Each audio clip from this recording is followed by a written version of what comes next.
Bismillahirrahmanirrahim. Assalamualaikum warahmatullahi wabarakatuh. Sahabat beriman, siksa kubur adalah hukuman yang pasti ingin dihindari oleh setiap umat Islam.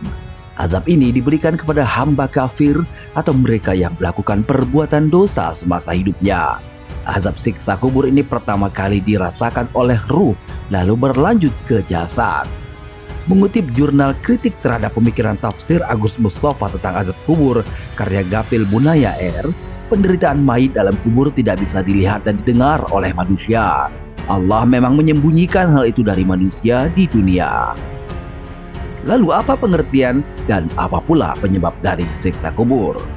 Kalau kita mengutip buku Menghindari Azab Kubur tulisan Hasan Zakaria Fulaifal terbitan tahun 2006 halaman 77, siksa kubur adalah azab yang diterima oleh seseorang sesuai dengan kemaksiatan yang dilakukannya. Azab yang dirasakan di alam barzah ini akan menimpa ruh dan jasad seseorang. Siksa kubur ini bisa dipicu oleh beberapa perkara, yaitu berdusta atau berbohong, berkhianat, adu domba, dan sisa kencing pada baju. Pada dasarnya siksa kubur terbagi menjadi dua jenis, yaitu siksa kubur yang bersifat terus-menerus dan sementara. Siksa kubur terus-menerus adalah siksaan yang berlangsung selamanya. Siksa ini dimuat dalam riwayat Al-Bara' bin Azim tentang kisah orang kafir yang berbunyi, kemudian dia dibukakan pintu neraka dan dia melihat tempatnya di neraka sampai datang hari kiamat. Siksa kubur sementara adalah penyiksaan yang diberikan pada orang Islam yang melakukan maksiat ringan. Orang itu akan mendapatkan siksa sesuai kemaksiatannya. Setelah selesai, ia akan dimasukkan ke dalam surga.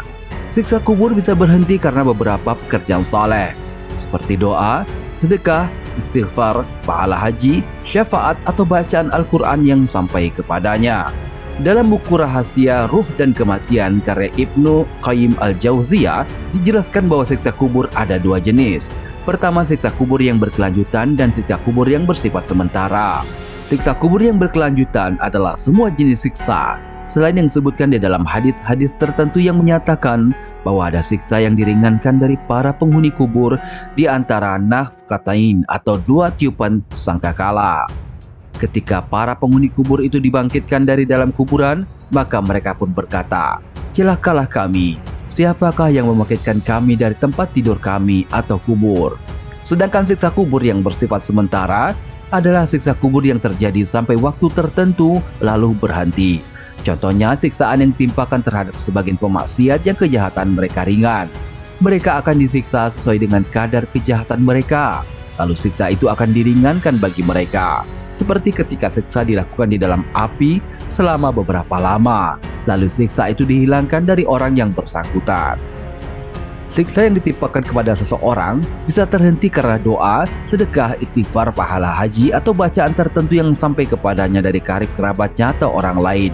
Hal ini sama seperti ketika seseorang memberi pertolongan kepada orang yang disiksa dunia, sehingga orang tersebut selamat dari siksa berkat pertolongan orang tersebut. Namun pertolongan seperti ini dapat terjadi tanpa adanya perkenan dari orang yang diberi pertolongan. Adapun Allah tidak pernah ada seorang pun yang mengajukan pertolongan di hadapannya kecuali setelah adanya izin darinya. Allah lah yang memberi izin bagi pertolongan atau syafi' untuk memberi pertolongan jika dia berkenan untuk mengasihi orang yang diberi pertolongan tersebut. Allah Ta'ala berfirman, tidak ada yang dapat memberi syafaat di sisinya tanpa izinnya. Allah berfirman dalam surah Al-Baqarah ayat 255.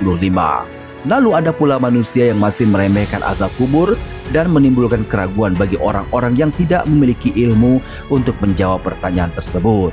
Lalu bagaimana cara kita menjawab orang yang mengingkari azab kubur dan berdalih bahwa ketika dibongkar makam akan didapati kondisi makam yang tidak berubah, tidak menjadi lebih sempit dan tidak pula menjadi lebih luas?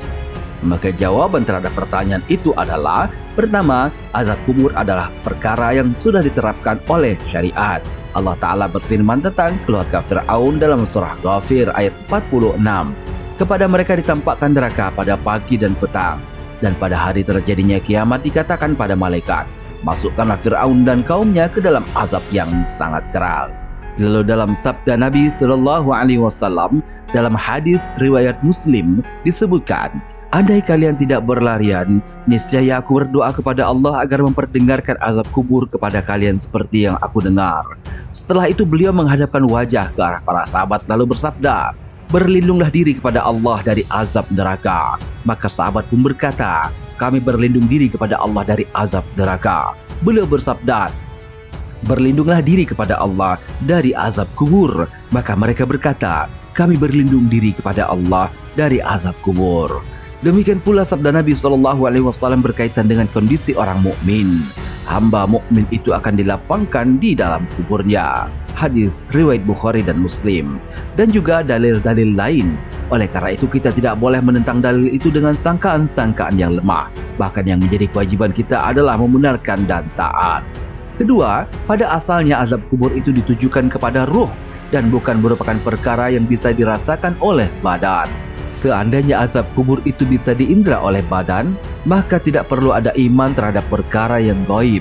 Keimanan terhadap perkara yang gaib menjadi tidak berfaedah.